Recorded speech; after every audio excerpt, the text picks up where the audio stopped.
Para business leaders dan intellectual business community, kita jumpa lagi dalam acara The CEO Reference. Dan kali ini kita akan berbicara tentang leadership yang kita angkat dari Harvard Business Review bulan Juli dan Agustus tahun 2009 berjudul Leadership in a Permanent Crisis. Dan bersama kita Pak Paulus Suranto, CEO dari Indo Buana Auto Raya, the sole distributor of Volvo Cars in Indonesia. Ya Pak ya. Kita beri tepuk tangan dulu Pak Paulus. Kita akan belajar banyak leadership dari Pak Paulus. So Pak Paulus, we talk about this article of leadership in a permanent crisis. It sounds like this leadership style, leadership ini hanya berlaku untuk keadaan crisis yang permanent. But according to this article, actually crisis is now something that happens so often that actually we are in a state of permanent crisis. Jadi dulu crisis itu sesekali datang, but now crisis is a regular menu for us. Yeah, so sounds like we are in a permanent crisis, from crisis to crisis.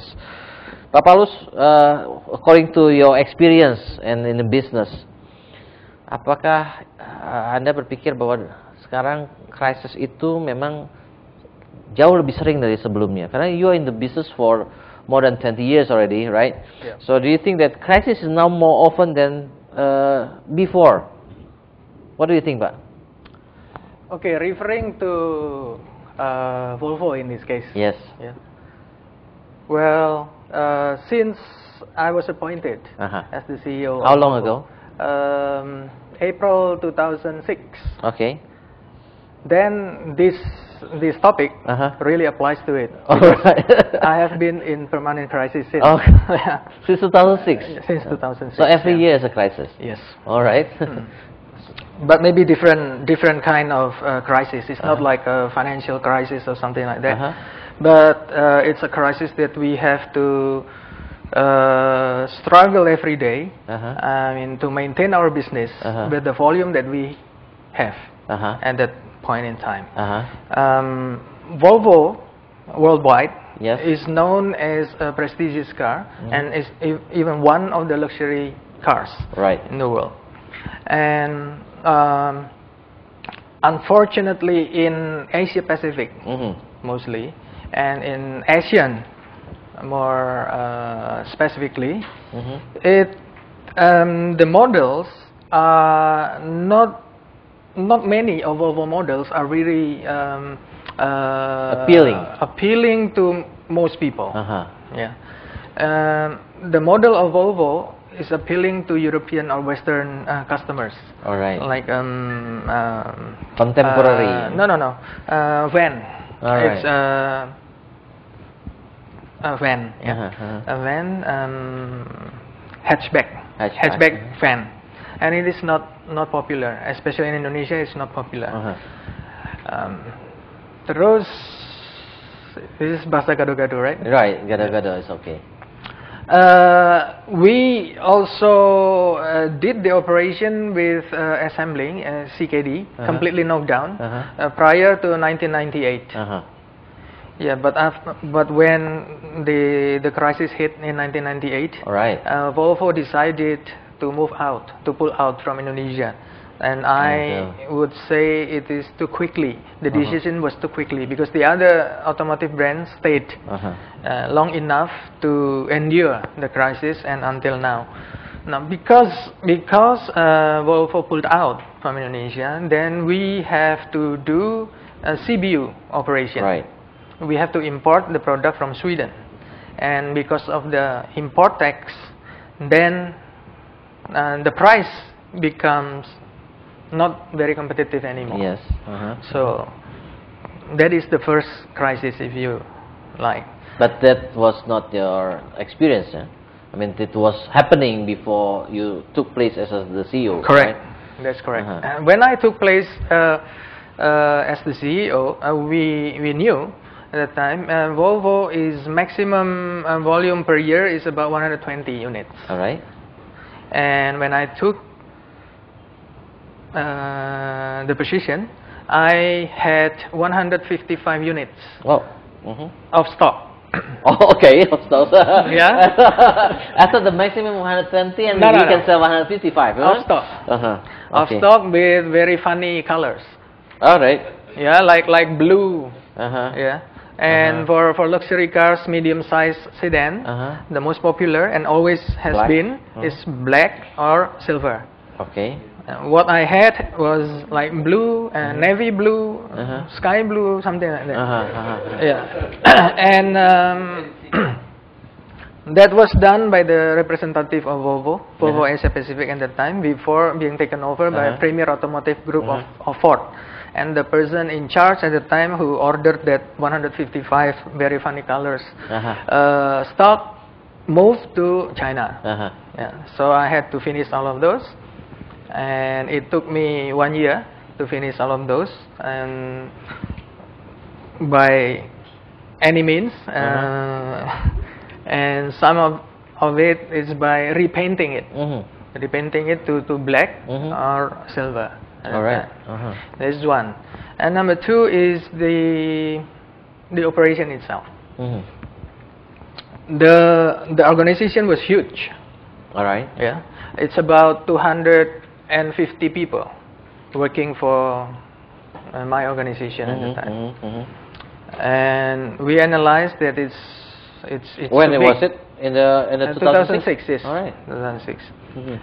And we had 1, 2, 3. 250 people to sell 120 units of cars, so 1 unit of car needs 2 people. Exactly. And then we had also a very prestigious showroom in Pondok Indah. Right. And it cost us a lot. I mean, for maintaining it, and very expensive, because it's a prestigious. It's like a something to. At the time, the business case was supposed to be about 250 units per car. That can afford you to have such kind of showroom. But because it's a trademark of Volvo in Indonesia, we have to maintain it as long as we can.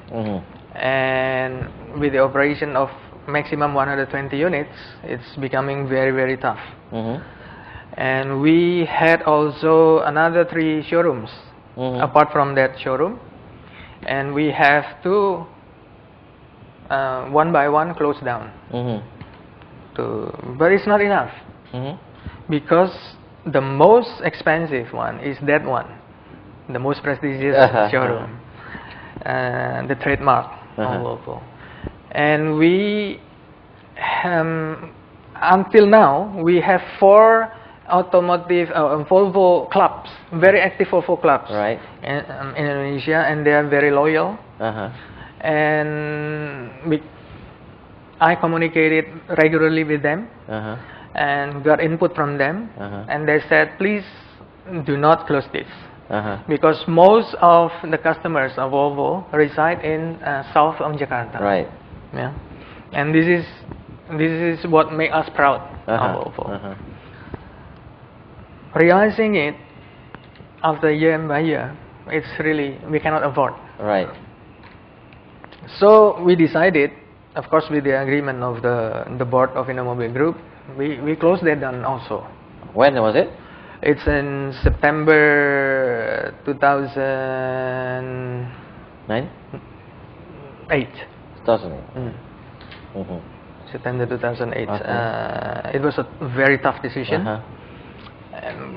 I have to explain that, not to our internal organization, but also to external organization, mostly to the very loyal customers of Volvo.